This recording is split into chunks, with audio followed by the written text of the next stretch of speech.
नमस्कार दोस्तों, मैं आपका अपना देव सर एक बार फिर आपका स्वागत करता हूं अपने उड़ान कोचिंग इंस्टीट्यूट चैनल पर। और हम पढ़ रहे थे मॉलिक्यूलर बेसिस ऑफ इनहेरिटेंस का जो टॉपिक था, उसके अंदर अपन डीएनए से जुड़ी हुई कुछ बातें कर रहे थे।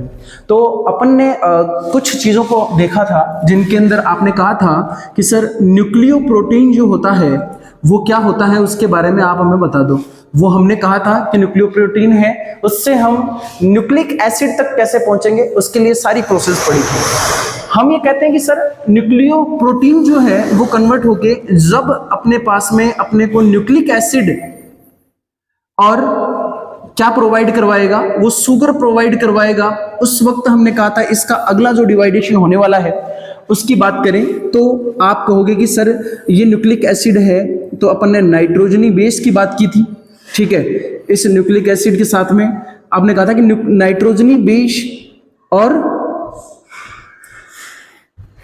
शुगर जो है उनसे मिलकर जो है वो न्यूक्लिक एसिड इन सब का फॉर्म होगा, या आप कहोगे न्यूक्लियोप्रोटीन तक बनेगा। आज हम जिन चीजों के बारे में पढ़ेंगे वो है आपकी नाइट्रोजनी बेस वाला टॉपिक, ठीक है। नाइट्रोजनी बेस के अंदर आपने कहा था कि सर दो चीजें हैं, एक तो है आपका प्यूरिन और दूसरा है पायरिमिडीन। और हमने चर्चा की थी कि प्यूरिन और पायरिमिडीन जो है इन सब में क्या आता है, एक के अंदर एडेनिन गुआनिन और दूसरे के अंदर साइटोसिन और थाइमिन आ जाएगा, या आप उसको क्या बोल दोगे, यूरेसिल बोल दोगे। बेटा हम ये देखते हैं कि जब डीएनए को फॉर्म किया जाएगा, कि डीएनए की संरचना में इनको रखा जाएगा, तो अपन कैसे रखेंगे। आपका जो टॉपिक है, जो किताब का टॉपिक है, मैं बेसिस करता हूं अपनी एनसीईआरटी बेस पे अपन पढ़ते हैं। अपना जो पहला टॉपिक है उसका नाम है डीएनए। इसका मतलब क्या है, इसका मतलब है डिऑक्सी राइबोन्यूक्लिक एसिड। ये डीएनए की फुल फॉर्म है, ठीक है, डिऑक्सी राइबोन्यूक्लिक एसिड। हर एक जो इंसान मान लो या लिविंग ऑर्गेनिज्म है, उन सब का जो डीएनए है, उन सब का शेप, उनमें पाए जाने वाले न्यूक्लियोटाइड्स है, बेस पेयर है, उन सब का क्या होगा, अलग अलग होगा। जैसे अपनी किताब के कुछ एग्जाम्पल हैं जिनके अंदर आपने पढ़ा है कि सर सबसे पहले अपन पढ़ते हैं बैक्टीरियोफेज। जो लैम्डा है वो इंटू 174, इसके अंदर कितने बेस पेयर पाए जाते हैं, तो आपने कहा 5, 3, 8, 6 जो बेस पेयर हैं वो मिलेंगे अपने को, ठीक है। उसके बाद में अपन डायरेक्ट एक और जो बैक्टीरियोफेज है उसकी बात कर लेते हैं। लैम्डा जो है उसके अंदर कितना पाया जाएगा, 48502 जो बेस पेयर है वो अपने को यहां मिलेंगे। बेस पेयर यानी कि क्षार युग्म जिसकी बात कर रहे हैं। ऐसे ही अपन एक और एग्जांपल ले लेते हैं जिसका बहुत ही ज्यादा जरूरत अपने को, ह्यूमन के अंदर पाए जाने वाला जो बेस पेयर की काउंट है वो कितनी है, 3.3 इंटू 10⁻⁹ बेस पेयर। आप ये कहोगे कि ये जो संरचना है वो हैप्लॉइड है, या इसको क्या बोलोगे आप कि ये जो संरचना है या ये जो गिनती है, ये जो संख्या है, ये नंबर है, वो क्या है, वो H है, यानी कि हैप्लॉइड है। इनकी संख्या को अपन N से काउंटर करेंगे। बेटा इसको जब अपन डिप्लॉइड वाली कंडीशन में देखते हैं तो हमारे पास इसकी जो लेंथ आती है वो कितनी आती है, 2.2। अगर मीटर में कंसीडर की जाए तो ह्यूमन बीइंग का जो डीएनए होता है उसकी लंबाई की मैं अगर बात करूं, इन बेस पेयरों से अगर अपन लंबाई की काउंट करें तो अपने पास में कितना आएगा, 2.2 मीटर आएगा। हमने कहा था कि हम ह्यूमन में पाए जाने वाले जिस डीएनए का अध्ययन करते हैं उस डीएनए को आप बी डीएनए कहते हो। ये अपन ने अच्छे से पढ़ा था। ये बी डीएनए है, इसमें प्रत्येक जो घुमाव है इसके अंदर कितना पाया जाएगा, 10 बेस पेयर से अपने पास में एक घुमाव मिलेगा। और आपने कहा था कि सर हम ये जानते हैं कि इसका जो घुमाव है वो दक्षिणावर्त होगा, ये डेक्स्ट्रोरोटेटरी होगा, ठीक है। तो आज अपन ने क्या कहा कि ये डीएनए जो है डीऑक्सीराइबोन्यूक्लिक एसिड है, कुछ एग्जांपल है इनके अंदर पाए जाने वाले बेस पेयर हैं, इनकी बात कर लेंगे। इश्चेरिशिया कोलाई है, उसके अंदर भी ये पाए जाते हैं, ठीक है। तो इसके आगे अपन क्या पढ़ेंगे, एक बार रोके आ रही है। ठीक है, तो इन सब के एग्जाम्पल हैं वो अपन ने लिख दिए 1 by 1। दक्षिणावर्त कौन सा है या बीडीएनए कौन सा है। अगली अपन जो डीएनए की स्ट्रक्चर की स्टडी करेंगे, अगला जो पॉइंट है अपने पास में हेडिंग जो है उसकी बात करते हैं। डीएनए की आप स्ट्रक्चर कैसे फॉर्म करते हो उसकी बात करते हैं। बेटा जी जो डीएनए है, एक मिनट इसमें इंक,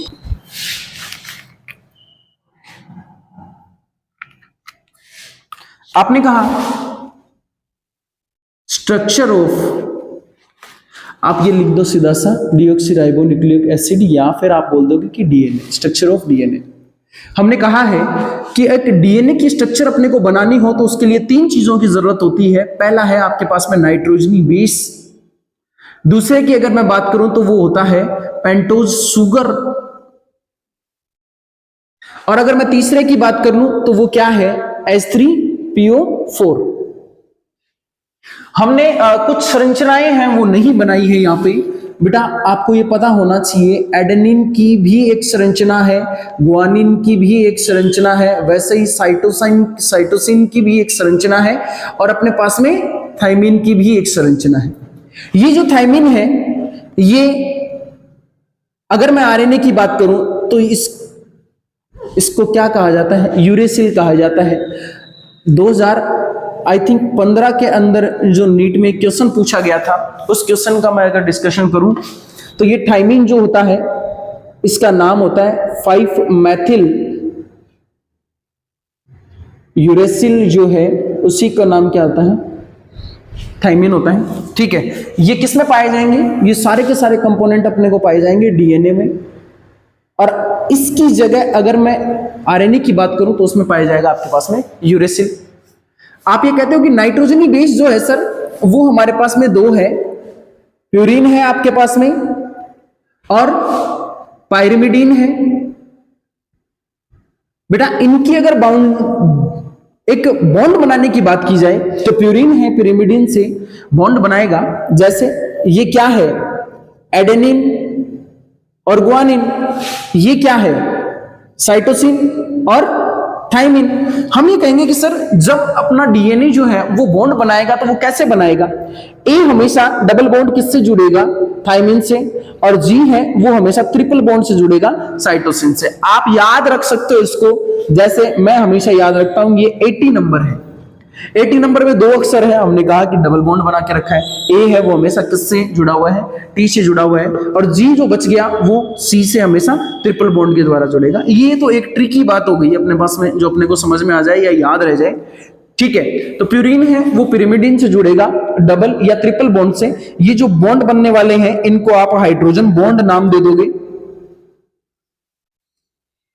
हम इसकी 1 by 1 एक संरचना वाइज देखेंगे कि कैसे है ना, कौन सी चीज कैसे जुड़ती है। पेंटोज शुगर है, आपने कहा था इसके पास में कितने कार्बन पाए जाएंगे, 5 कार्बन पाए जाएंगे, और 5 कार्बन की जो श्रृंखला है या संरचना है, जो साइक्लो कंपाउंड जो बना है, उसको आप क्या नाम दे दोगे, पेंटोज शुगर नाम दे दोगे। और हमारे पास में क्या है, एक फॉस्फेट ग्रुप भी है। बेटा 2 जो बॉन्ड हैं उन बॉन्ड के जरिए आप ये लिखो, लिखने के बाद हम ये देखते हैं कि ट्रिकी वाइज भी तुमसे याद हो जाना है, प्यूरिन और पायरिमिडीन भी जो है वो तुम्हारे भी याद हो जाने, कौन से किससे जुड़ेगा ये भी तुम्हें पता है।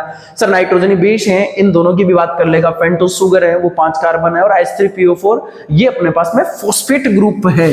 क्या है, फॉस्फेट ग्रुप। ठीक है, कैसे जुड़ेगा उसकी बात करते हैं। आपकी एनसीईआरटी में कुछ लाइनें लिखी हुई है, उन सब लाइनों का अपन जिक्र करेंगे, उन सब लाइनों के बारे में अपन देखेंगे क्या क्या लाइन है, कौन सी चीज है और क्यों देके रखा है, उसकी बात करते हैं। अपन देखो 2 प्रकार के बॉन्ड पाए जाएंगे इनके अंदर, इसको मिटा देता हूं। बेटा अगर सिंगल तरीके से देखा जाए तो हम ये कहते हैं कि सर हमारे पास में नाइट्रोजनी बेस और जो पेंटोज शुगर है, इन दोनों के बीच में जो बॉन्ड पाया जाएगा उसको अपन बोलेंगे ग्लाइकोसाइडिक बॉन्ड। इसके अलावा 1 नंबर का बॉन्ड तो ये हो गया। दूसरा क्या है, अगर हमारे पास में इन दोनों को अगर अपन ने जोड़ लिया तो हमारे पास में क्या बनेगा, न्यूक्लियोसाइड बना। क्या बना? न्यूक्लियोसाइड। हम ये कहते हैं कि सर ये न्यूक्लियोसाइड जो है, अगर इसके साथ में हम फॉस्फेट ग्रुप ऐड कर दें तो हमारे पास में क्या बनेगा? हमारे पास में बनेगा न्यूक्लियोटाइड बनेगा बेटा। और आप ये जानते हो कि इसी न्यूक्लियोटाइड की लंबी श्रृंखला क्या कहलाती है? क्या कहलाएगी? पॉलीन्यूक्लियोटाइड। और वही क्या है? डीएनए को फॉर्म करेगा। अच्छा, इन दोनों को आपस में जो जोड़ के रखे या जो बॉन्ड बनने वाला है वो क्या है? फॉस्फोएस्टर बॉन्ड है। कौन सा बॉन्ड है? फॉस्फोएस्टर। आपकी किताब में यह लिखा है कि 2 न्यूक्लियोटाइड है, वो फॉर्म करते हैं किसको?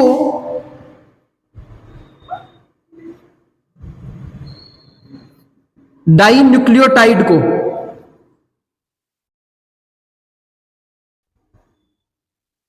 और जो बॉन्ड बनाते हैं, आपने कहा कि जो बॉन्ड बनेगा वो कौन सा बॉन्ड बनेगा? फॉस्फोडाइएस्टर बॉन्ड बनेगा। जब दो आप ये मान लो पेंटोज शुगर है, या आप ये कहते हो कि दो जो कड़ियां हैं, जो बेस पेयर है, वो आपस में जो जुड़ेंगे तो हम ये कहेंगे कि सर जो बॉन्ड बनने वाला है वो क्या है?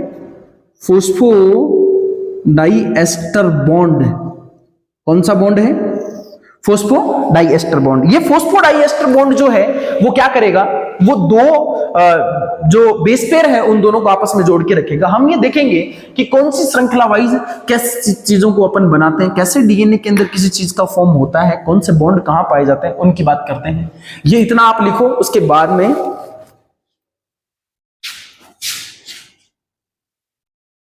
चलो मिटा देता हूं इसको। अगली बात, आपने कहा कि हम एक संरचना का फॉर्मेशन करेंगे, उस संरचना की बात करो सर। हम इस संरचना को देखो, हम ऐसा लिखते हैं जैसे हमारे पास में एक 5 डेज सिरा है और एक 3 डेज सिरा है। दोनों सिरों की बात करते हैं। जहां फॉस्फेट ग्रुप होना वो फॉस्फेट सिरा होगा, और जहां पे तुम्हारे पास में OH ग्रुप मिलेगा वो क्या होगा? वो होगा आपका एक 3 डेज सिरा। हम इन दोनों डेज सिरों की बात करते हैं। तो हमने कहा कि सर हमारे पास में एक संरचना है, जैसे ये फॉस्फेट ग्रुप है, ये डबल बॉन्ड O से जुड़ा हुआ है, यहां सिंगल एक O पे माइनस है, हमने हाइड्रोजन निकाल दिया, निकाल के बात करते हैं। यहां क्या है? एक O ग्रुप है जहां पे माइनस चार्ज है, और यहां बात की तो ये O से जुड़ा हुआ है। ये हमारे पास में एक CH2 है जो कि एक फॉर्मेशन है, कहां? पेंटोज शुगर का हिस्सा है। कैसे? कि सर यहां ऑक्सीजन से जुड़ा हुआ है। पेंटोज शुगर की श्रृंखला में कितने कार्बन आने हैं? 5 आने हैं। ये हमें पहले से ही पता होता है सर, श्रृंखला में कितने कार्बन आने हैं? 5 आने हैं। उसमें से हमने कहा H, और यहां पे अगर संरचना को देखा जाए तो ये HH है, और ये क्या है? ये H और OH है। बेटा ये क्या है? ये तुम्हारे पास में है पेंटोज शुगर। क्या है तुम्हारे पास में? ये पेंटोज शुगर है। इसकी बात करें, यहां ये कार्बन की जो नंबर है वो कितना है? 1। ये कितना है? 2। ये कितना है? 3। ये कितना है? 4। और ये कितना है? 5। तो 5वें नंबर वाला जो कार्बन है वो कौन से अटैच होगा? ये फॉस्फेट ग्रुप से अटैच होगा। आप ये जो बॉन्ड बनता है इसको क्या बोलोगे? फॉस्फो एस्टर बॉन्ड बोलोगे। क्या बोलोगे? फॉस्फोएस्टर बॉन्ड बोलोगे। दोनों के बीच में फॉस्फोएस्टर बॉन्ड बन गया। ये 5 डेज सिरा है। पेंटोज का जो 5वां कार्बन है वो इससे अटैच होगा। पेंटोज का जो पहला कार्बन है ना बेटा जी, वो अब अटैच होगा नाइट्रोजनी बेस से। आप ये मान के चलो कि जब अकेला था तो यहां क्या जुड़ा हुआ था? OH था। इसको रिमूव कर दिया, निकाल दिया। अब क्या है? डीएनए का फॉर्मेशन होना है, तो इसको हटा के यहां नाइट्रोजनी बेस। अगर मैं संरचना की बात करूं तो आप देखना इसकी एक संरचना, जैसे हमने एडेनिन की एक संरचना बना ली। हमने कहा N है, उसका H था, उससे जोड़ दिया। यहां क्या है? यहां कार्बन है, फिर से NH है, इसका फॉर्मेशन किया। तो हमारे पास में जो संरचना आई वो ऐसी आई है, आई थिंक ये। ठीक है, तो हमने कहा कि सर ये डबल बॉन्ड है, और यहां से आपके पास में फिर से अगर मैं इसको अटैच करूं तो यहां नाइट्रोजन आ गया, फिर क्या? कार्बन आ गया, फिर से नाइट्रोजन आ गया, और ये इससे जुड़ा हुआ है। ठीक है, और यहां जो है वो आप O मान लो, या अगर अपन एडेनिन के अलावा ग्वानिन की बात करें तो वो NH2 के फॉर्म में आ जाएगा। आपने कहा कि सर यहां 2 है, तो हमने यहां क्या लगा दिया? एक डबल बॉन्ड लगा दिया। ठीक है, हमने डबल बॉन्ड की सारी जो है क्लियरिटी कर ली है। यहाँ H पाया जाता, तुम देख लेना वो तो। ये क्या है, ये है तुम्हारा है एडेनिन है सर। इस एडेनिन को हम अदर, ये तो सिंगल स्ट्रैंड है, अगर डबल स्ट्रैंड से दूसरे से जोड़ेंगे तो वो दूसरा जुड़ेगा। यहां क्या लिखा तुम लोगों ने, ये 1 डेश है सर। यहां इस 1 डेश की बात करें तो ये तो तुम्हारा पेंटोस शुगर हो गया, ये तुम्हारा नाइट्रोजनी बेस हो गया बेटा, नाइट्रोजनी बेस। ये नाइट्रोजनी बेस है, ये पेंटोस शुगर है, और उसके साथ में ये फॉस्फेट ग्रुप है। तो आप ये बोल सकते हो कि ये एक यूनिट की तरह बिहेव करेगा। आप ऐसा भी कह सकते हो कि सर नाइट्रोजनी बेस और पेंटोस शुगर, नाइट्रोजनी बेस और पेंटोज जो शुगर है, इन दोनों की मैं अगर बात करूंगा तो ये एक बेसमेंट की तरह बिहेव करेंगे, या एक बैकबोन की तरह बिहेव करेंगे, और इसका एक फॉर्मेशन करेंगे। बेटा ये जो संरचना है वो अल्टरनेट चलती रहेगी। यहाँ से एडेनिन है वो गुआनिन जुड़ेगा, या साइटोसिन जुड़ेगा, या थाइमिन जुड़ेगा, सबकी एक अलग अलग स्टेप से नाइट्रोजनी बेस हैं वो जुड़ेंगे, और पेंटोज शुगर साथ में जुड़ेगा। पेंटोज शुगर के साथ में क्या है, तुम्हारा फॉस्फेट ग्रुप है। इन सबको एडिशन कराने के बाद में आपके डीएनए का फॉर्मेशन होगा।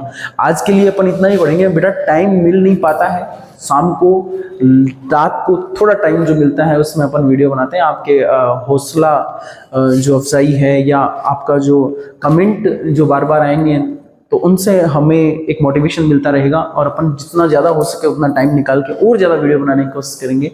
आज के लिए इतना ही। मैं कल फिर से आपको मिलूंगा, वही 10-10 मिनट जो अपने को यूटिलाइज हुए क्लासों के अलावा, उन पे अपन रोज जरूर मिलेंगे।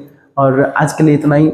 चैनल को सब्सक्राइब करो, लाइक करो, अपने कमेंट करो, और बेल आइकन को प्रेस करो, ताकि हम आपको हमारा जो वीडियो का नोटिफिकेशन है वो मिलता रहे। और उड़ान परिवार से जो ऑफलाइन बच्चे हैं जो मौजूद हैं, जो पहुंच सकते हैं, वो ज़्यादा से ज़्यादा मात्रा में जुड़े, ताकि हम एक अच्छा रिजल्ट बना सकें, बेहतरीन से बेहतरीन रिजल्ट बना सकें। बहुत बहुत धन्यवाद।